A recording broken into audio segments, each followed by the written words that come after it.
Hello everyone, तपाईलाई हाम्रो च्यानलमा स्वागत छ। आज हामी यस भिडियोमा शिवम सिमेन्ट इन्डस्ट्रीको डिटेल एनालाइसिस गर्नेछौँ। यस भिडियोलाई अन्तिमसम्म हेर्नुहोला। 2022 को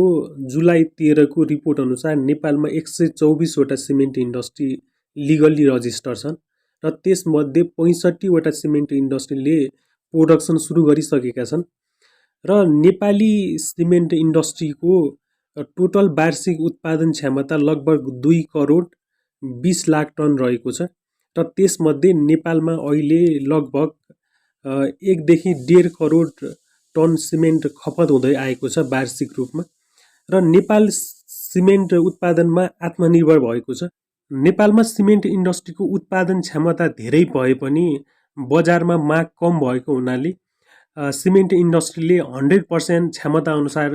उत्पादन गरेका छैनन् र शिवम सिमेन्ट 2003 मा सुरु भएको थियो र यसले कमर्सियल प्रोडक्सन 2011 मा सुरु गरेको थियो र अहिले बजारमा धेरै खपत हुने सिमेन्ट मध्ये शिवम सिमेन्ट एउटा हो र शिवम सिमेन्टले ओपीसी 43 र 53 ग्रेड ओपीसी सिमेन्ट उत्पादन गर्छ र शिवम सिमेन्टको वार्षिक उत्पादन क्षमता 10 लाख टन रहेको छ।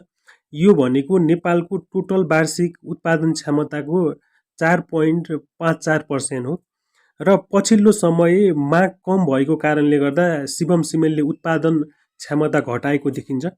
र शिवम सिमेन्टले हेटौडामा आफ्नै क्लिङ्कर खानीबाट ल्याएर जर्मन प्रविधिबाट सिमेन्ट उत्पादन गर्छ। शिवम सिमेन्टले वार्षिक लगभग रु 6.5 अरबको सिमेन्ट बेच्दै आएको छ र शिवम सिमेन्टले ओपीसी सिमेन्ट उत्पादन गर्छ र ओपीसी सिमेन्टको खपत बजारमा धेरै छ। अब कुरा गरौँ कम्पनी फन्डामेन्टली कस्तो छ त भन्ने बारेमा। शिवम सिमेन्ट नेप्सेमा म्यानुफ्याक्चरिङ एन्ड प्रोसेसिङ सेक्टरमा लिस्टेड छ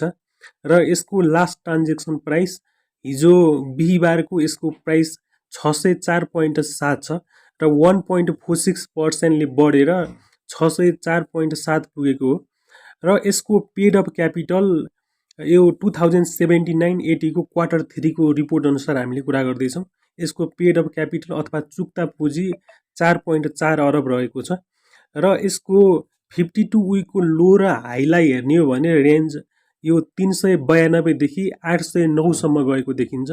र यसको रिजर्भ एन्ड सरप्लस 4.6 अरब रहेको छ र यसको अर्निङ पर सेयर 2079-80 को क्वार्टर 3 कै रिपोर्ट अनुसार यसको अर्निङ पर सेयर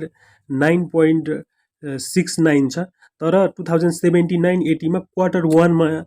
यसको अर्निङ पर सेयर 24.98 थियो तर घट्दै आएर यसको अर्निङ पर सेयर 9.69 पुगेको छ र यसको गत 5 वटा क्वार्टरको रिपोर्टलाई हेर्दा यसको अर्निङ घटेको देखिन्छ। यसको मेन रिजन भनेको कम्पनीको डिमान्ड कम आएर बजारमा डिमान्ड सिमेन्टको डिमान्ड कम आएर उत्पादन क्षमता यसले उत्पादन कम गरेको देखिन्छ र त्यसैले अर्निङ पनि घटिरहेको छ र इपिएस पनि घटिरहेको छ र इयर ओभर इयर यसको नेट प्रॉफिटमा 51.15 को गिरावट आएको छ। लगभग 50% ले अर्निङ घटिरहेको देखिन्छ यसको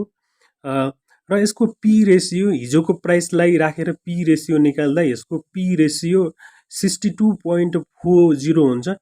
र यसको पीबी रेसियो 2.9 छ र यति पी रेसियो भनेको म्यानुफ्याक्चरिङ सेक्टरमा अलि धेरै हाई नै हो र यसको रिटर्न अफ इक्विटी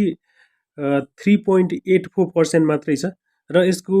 डेब्ट इक्विटी रेसियो 0.36 छ। डेब्ट इक्विटी रेसियो जति कम हुन्छ त्यति राम्रो मानिन्छ र यसको 0.36 मात्रै छ र यसले लास्ट डिभिडेन्ड 2078-79 मा 10.53% क्यास दिएको थियो र यसले बोनस सेयर दिएको थिएन। टोटल 10.53% मात्रै दिएको थियो र यसको आरएसआई हेर्दा यसको आरएसआई भनेको रिलेटिभ स्ट्रेन्थ इन्डेक्स भन्छ। रिलेटिभ स्ट्रेन्थ इन्डेक्स 50.27 मात्रै छ। आरएसआई जति कम हुन्छ त्यति कम्पनी अन्डर भ्यालुड भएको मानिन्छ र कम्पनीलाई एमएससिडी हेर्दा कम्पनी बियरिस देखिन्छ, त्यति बढ्ने देखिँदैन र यस कम्पनीको फन्डामेन्टल एनालाइसिस गर्दा फन्डामेन्टल की रेसियोलाई हेर्दा कम्पनी कमजोर नै देखिन्छ। यसको लगातार 5 वटा क्वार्टरदेखि अर्निङ घटिरहेको छ र यसको घट्नुको मेन कारण भनेको बजारमा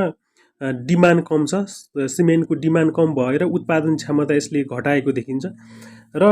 यसलाई टेक्निकल एनालाइसिस गर्दा टेक्निकल चार्ट अनुसार यो विक बुलिस छ, त्यति धेरै बढ्ने देखिँदैन र सेक्टर वाइज फाइनेन्सियल स्ट्रेन्थ चाहिँ यसको 2 स्टार पाएको छ 5 स्टारमा। यो भनेको एकदमै राम्रो कुरा हो र बजारमा सिमेन्टको माग बढेसँगै यसको नाफा पनि बढ्ने देखिन्छ।